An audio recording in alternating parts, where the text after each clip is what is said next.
வச்சிருக்கீங்க, எந்த அளவுக்கு பண்ணிட்டு இருக்கோன்றத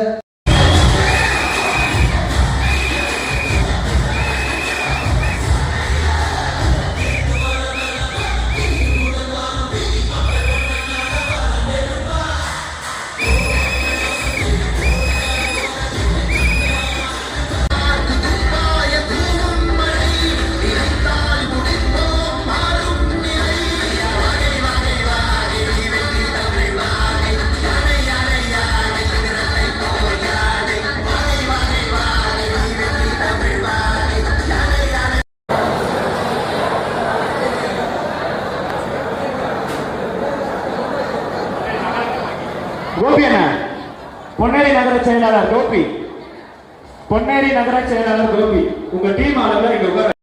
இவங்களுக்கு எல்லாருக்கும் உணவு உபசரிப்பு டீ காஃபி கொடுக்கறது அந்த 10 பேர், மொத்தம் ஒரு ஒன்றியத்துக்கு 60 பேர்.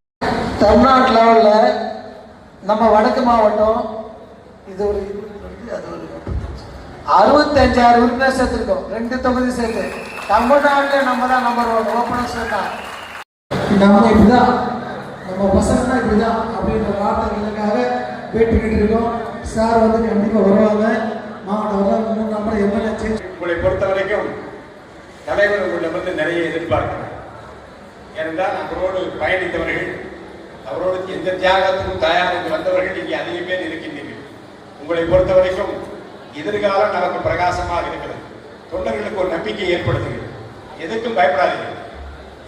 எந்த தீங்கும் வராமல் பார்த்துக் கொள்ளக்கூடிய கரங்கள் தளபதியின் கரங்களாக நமக்கு இருக்கிறது. எந்த ஆபத்தையும் புறந்தள்ளி நம்மை பாதுகாக்கின்ற கரங்களை உடையவராக நம்முடைய தளபதி இருக்கிறார். பயப்படாது, தைரியமாக. ஆட்சி பொறுப்புக்கு நாம் வருகிற போது மக்களுக்கு நல்லது செய்ய வேண்டும் என்பதை மட்டுமே சிந்திக்கக்கூடிய ஒரு முதலமைச்சராக அவர் இருப்பார். கோட்டையிலே கோலோச்சுகிற கோமானாக அவரை பார்க்கிற நாளை நாம் எதிர்பார்த்துக் கொண்டிருக்கிறோம். உழைப்போம் வாருங்கள் என்று உங்களை எல்லாம் வாழ்த்தி வேண்டி விடைபெற்றுக் கொள்கிறேன். நன்றி, வணக்கம். திருவள்ளுவரை வெற்றி விட்டது இந்த பொன்னேரி.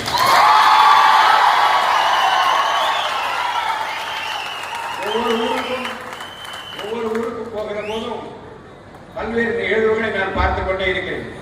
அங்கே கொஞ்சம் கால தாமதமாகிட்டு உங்களை எல்லாம் கொஞ்ச நேரம் காக்க வைத்ததற்காக நான் வருத்தப்படுகிறேன், மன்னிப்பு கேட்டுக் கொள்கிறேன். ஏன்னா அங்கே தொண்டர்கள் வரிசையாக டேபிள் எல்லாம் போட்டு ஒவ்வொருத்தராக விசாரித்து எத்தனை பேர் வந்தார்கள், யார் வரவில்லை, ஏன் வரவில்லை என்பதெல்லாம் கேட்டு அறிந்து கொஞ்சம் அதிகமான நேரம் நான் அங்கே எடுத்துக்கொண்டேன். ஆனால் வருகிற வழியிலே இந்த 2 விஷயம் நடந்தது. என்ன என்றால், பொன்னேரிக்கு எப்படி போவது என்று அந்த பெரிய பாடை அந்த இடத்துக்கு வருவதற்கு முன்பாக ஒரு இடத்தில் நின்று ஒருவர் அழைத்து நான் கேட்டேன். அவரை நான் கேட்கிறேன், பொன்னேரிக்கு எப்படி போவது என்று. இப்படி திரும்ப வேண்டுமா அப்படி? அவர் என்னை பார்த்து முதல்ல கேட்டு, நீங்க விஜய் சார் கட்சியா என்றார்.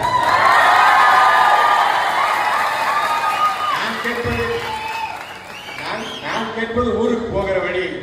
ஆனால் அவர் சொல்லுகிற வழி கோட்டைக்கு யார் போகிறார் என்று அவர் சொன்னார். அப்ப நான் சொன்னேன், ஆமா அண்ணனுடைய கட்சியில் தான் நான் இருக்கின்றேன் என்று சொன்னேன். அதுக்கப்புறம் சொன்ன நானும் தான் அதில் இருக்கேன். மொபைல் போனை காட்டினார். நான் தான் அப்பவே மெம்பர் ஆகிவிட்டு மொபைல் போன மெம்பர்ஷிப்பை காட்டினேன். ஆனால் நான் இன்னும் சொல்லுகிறேன். நான் அப்போ கேட்டேன், நீங்கள் உங்கள் ஊர்ல யார் மாவட்ட கழக செயலாளர், யார் ஒன்றிய செயலாளர்? அவர் சொன்ன பதில் தான் முக்கியமான பதில். நல்லா கவனிங்க. அப்ப சொன்னாரு, நான் கட்சியில் உறுப்பினர்கிட்டேன், பெரிய பெரிய தலைகள்லாம் எனக்கு தெரியாது, எனக்கு தெரிஞ்சது விஜய் சார் மட்டும்தான். என்ன என்றால், நீங்கள் எதை பார்க்க வேண்டும் என்றால், உறுப்பினராக வேண்டும், நிர்வாகியாக வேண்டும், நான் அந்த பொறுப்புக்கு வர வேண்டும், இந்த பொறுப்புக்கு வர வேண்டும் என்பவர்கள் இருக்க வேண்டும். கட்சி அதுக்கு அவசியம்.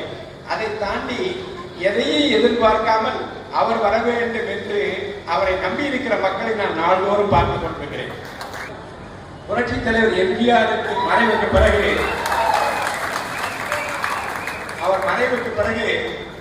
அவரை போல ஒரு நல்லவர் இருக்க மாட்டாரா? அவரை போல ஏழை எளிய மக்களுக்கு உதவி செய்யக்கூடிய ஒரு தலைவர் வரமாட்டாரா? நம் கண்ணீரை துடைக்கிற கரங்களாக நமக்கு ஒரு கரங்கள் கிடைக்காதா என்று ஏங்கி கிடந்த மக்களுக்கு அந்த ஏக்கத்தை நீக்குகிற கரங்களாக, கண்களாக இன்னைக்கு தளபதி விஜய் இருக்கிறார். மீண்டும் ஒரு இந்தியா, மீண்டும் ஒரு இந்தியா, மீண்டும் ஒரு இந்தியா, இதுதான் இன்னைக்கு மக்களுடைய எண்ணமாக இருக்கிறது. அவர் ஆட்சிக்கு வர வேண்டும் என்று நாம் எல்லாம் விரும்புகிறோம். ஆனால் சிலர் இடையூறு செய்ய பார்க்கிறார்கள்.